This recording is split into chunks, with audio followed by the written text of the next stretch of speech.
So we are on what is hopefully the fourth and final installment of the Buick Rendezvous. And of course, it just wouldn't be a finale unless something broke spectacularly. So I got the all-wheel drive fixed, believe it or not, and I'll actually show you that. I left a huge puddle where I fixed it. See that puddle down there? Oh yeah. I had to get actual Versatrack fluid, which is $110 just for the damn fluid, right? And refill the differential, replace that sensor, which was a huge pain in the ass because of the top nut. There's two nuts. There's a top and a bottom that are like Allen keyed, and the top one was stripped to drain or to fill the differential, so I had to remove and replace that, and that took hours. Now, the final issue that has happened here is that the camshaft position sensor has taken a shit. And, you know, it just wouldn't be GM unless they completely cobbled together a car, which is, you know, the Buick. That's what they do. They cobble things together by the seat of their ass and hope that maybe one day it doesn't need to be serviced. So I'm here, everything's taken out. I have the new sensor from Delphi, it's installed, or I mean, it has arrived anyway. I'm going to install it, but the mess that you have to take out just to get to the freaking camshaft position sensor on every car I've ever owned, it's either just right here. On my old Civic, my 01 Civic, it was here. On my 99 Cavalier, it was back here. On my Corolla, I forget where the hell it was, but it takes usually about 35 minutes to access. On my Maxima, it was like on the side, and you just literally just unbolted it, and it was right there. And the Maxima had a V6 too, a 3-liter V6. So, this is ridiculous. So, where would you hide if you were GM a camshaft position sensor? Would you hide it right here? Would you hide it right there? No. You'd hide it underneath everything, because that's the way that GM works. Going back on that rant. So, there's 3 bolts here you have to remove inside of the pulley, and you basically have to get up inside, take the belt off, wiggle this stupid thing around, and find the bolts blindly. Once you do that, the pump will come loose like this. So the pump is loose. Right, you can see it's moving. All 3 bolts are out. There are the 3 bolts, all the same size, 13 millimeter.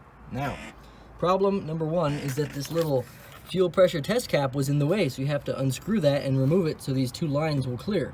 Because there's 2 lines here that you can barely see, this one and this one, which is the same line. They need to clear past that as I crush my knuckles.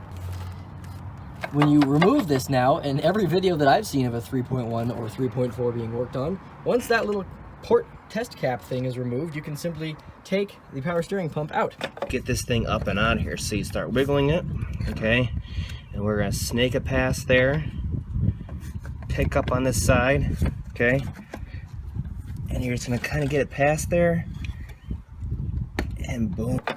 Not on this one, something's holding up. And I can see there's a little lip down there that's not helping. See that little lip? Not helping. And from what I understand, this is the problem, this line, and I don't want to disconnect the power steering. I don't feel like refilling the whole freaking system and making a giant mess. So I'm just gonna keep wiggling, but you can see these lines they're in there pretty good. I don't think there's any feasible way to simply pick the pump up, because it's underneath the pump. The camshaft position sensor's way down there. So thanks, GM, you guys just always do this shit to me. But even the battery, where's the stupid bar? Where's the battery bar? See this thing? See this battery bar? This goes across to the damn battery, and you have to remove a nut that's hidden way in the corner, and 2 up here. So you know what, GM? Man, you guys can just go screw yourselves. Like, this has taken a 35-minute job and turned it into a 3-hour job.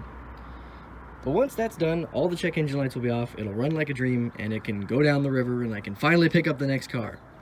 And the van is also going up the river. Someone has offered me some money, so bye-bye. But, yeah, we'll cut back to when I'm actually made some progress, you know, in a few months. Alright, well, the power steering pump is out. As you can see down there, that is the camshaft position sensor right there. Alright, I'd like to give an example of bad engineering here. So it's not enough that you've stuffed the camshaft position sensor, which on every other vehicle is in a normal position, in the middle of buttfuck nowhere. Alright, but you've done it to where, see these pliers I have? You see all the goo that's moving around down there, all the mush? This is basically just a big pocket, a big trap for oil and grease and dust. There is the new sensor. Delphi quality inside. I doubt that, and I'm going to show you why I doubt that. That's why I doubt it. So, yeah, I don't think so. But it says Delphi on it, which is nice. You know, this one that I pulled out, Oh my, like this is, come on iPhone, there you go. But I don't see the word Delphi anywhere on here. I don't see any kind of markings actually. This looks like a cheap coronavirus sensor. That's what it looks like. So some idiot went through the trouble of redoing this and put a cheap Chinese sensor in, which is unfathomable, to be honest. Just spend the fucking $30 on the Delphi part. It's like 35, 40 bucks for this one. And it looks exactly the same, and it came out in one piece. That's the thing that you almost never have happen with these damn things. They almost always snap off in the freaking engine, and then you have to put a screw in there, and, you know, you drill a little screw and then whoop, pull it out. But look at that nastiness. Yeah, no wonder that sensor didn't work. So I'm sure this new one's gonna have a limited life. We're gonna clean this up because that's no good. He's so cute.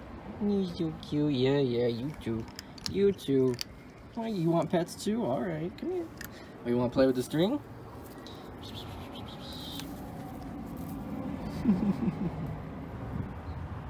It's the next day, and I went to the store and got a new battery. Yes, it's the Walmart special, but it's better than having a dead-ass Interstate Megatron 2. Now, the camshaft position sensor is back in. I do have to get a new belt for this because this belt is completely covered in power steering fluid down there because I had to disconnect all the lines, and it was just a massive mess. You know, of course it is. Weather's giving me some trouble today. It's a little nasty, so there might be some wind noise. I apologize, but we're gonna get everything squared away in this one. Got the keys here, that way you can see. All right, you ready? Oops. All right. No more check engine lights. You ready? None. You go out over there. Yeah, that's what I thought. Only one left is the seatbelt light because my seatbelt is not plugged in. But the car is beautifully clean now. It runs and drives good. It's got no all-wheel drive service. No lights at all. It's perfect. It's ready to go.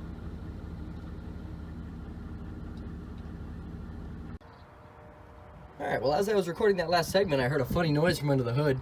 And I thought, oh no, here we go again. And just like I mentioned a few seconds previously, the belt just shredded itself. See? That belt right there? Just ate itself. You know why? Because this belt was garbage. This thing was just about ready to die. So I'm gonna go get a new belt. Because it's super easy to change. All you do is pull on the tensioner and, you know, do that crazy routing diagram. That's too funny, man. Right as I mentioned the belt taking a shit, it takes a shit. You can see no more lights. All it needs is a belt and it'll be on its way. So I'm very happy about that. Next we have to move the van because they're coming for it. So I guess stay tuned. So this is going to be the final part of the Buick Rendezvous. I finally got rid of the van, sold it 2 days ago for the $1,500 I was asking. Strangest story on that, some Chinese people show up, I know, right, at a time like this. No bigotry intended, but dang. They did not speak a word of English, and it was just like the scene from Bubble Boy. You want $500? I want $500! You should see that movie. It's heavily outdated, but it is completely accurate in this portrayal. So, they showed up, paid me the money. I couldn't really ascertain what they were saying, and the mechanic they brought with them to check the car out, he didn't speak any English either. Luckily, he spoke Spanish, and I speak a bit of that, so it wasn't a completely between a rock and a hard place situation. Anyway, that's gone. I can park the Buick there. No more check engine lights, no more lights of any kind. Runs and drives good. I took it on a trip yesterday just to check all the way to the east side. Nothing wrong with it whatsoever. So I already have someone who's interested. Hopefully that's going to be shipped out soon. I keep getting a few personal messages about this Cherokee I have. No, it is not for sale right now. This is like, I fully restored this vehicle recently, and I've grown really attached to it. So it's mine. I will tease it to you. There you go. Even the, oh yeah. So I will tease you with it. And maybe one day do a video. I doubt it, because I'm very lazy and only make like a video every blue moon. But this baby's mine for now. But after this, in about, oh, I don't know, I guess maybe tomorrow morning-ish, we're gonna go down to the lot where we store all the cars, and you're gonna get to see the junk lot, which is the back part where we get rid of the salvage cars. We're gonna take 2 of them to the junkyard tomorrow, probably a Cavalier and some other piece of junk Nissan. And there's also a 1970s holiday travel something, I don't know. It's bright pink, and it's from the 70s, and the owner has asked me to get rid of it, so I'll be posting that up too. So that's gonna do it for the Buick Rendezvous. The new car is coming in soon. It's probably gonna take me at least a month to getting around to doing it, or filming it, or doing anything to it. So don't expect a video too soon, but it's not like any of you watch me anyway, you know, except for you, I guess. But at least I got one fan, eh? That shit has been there since like 1985, and it's just completely dilapidated. So I gotta work on getting rid of that next. But for now, bye Rendezvous. Hello next project. So today is rather annoying. Today's Saturday, and we gotta get rid of all these pieces of junk, especially these ones. These ones are literally rotting back into the earth. Some of these are okay, like these ones over here are all right. These ones haven't run in like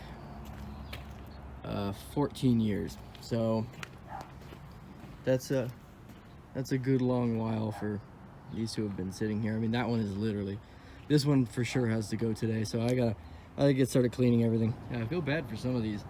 This is a Ram Charger Prospector. See that? Prospector. Probably from the 70s, late 70s, early 80s. And it's just toast, you know, it's been here for 15 years. The windows are down. Same thing with these 4Runners and such. Thing's been here for 10 plus years. It's not gonna move ever again. That sucks to scrap such beautiful cars, but it is what it is. Look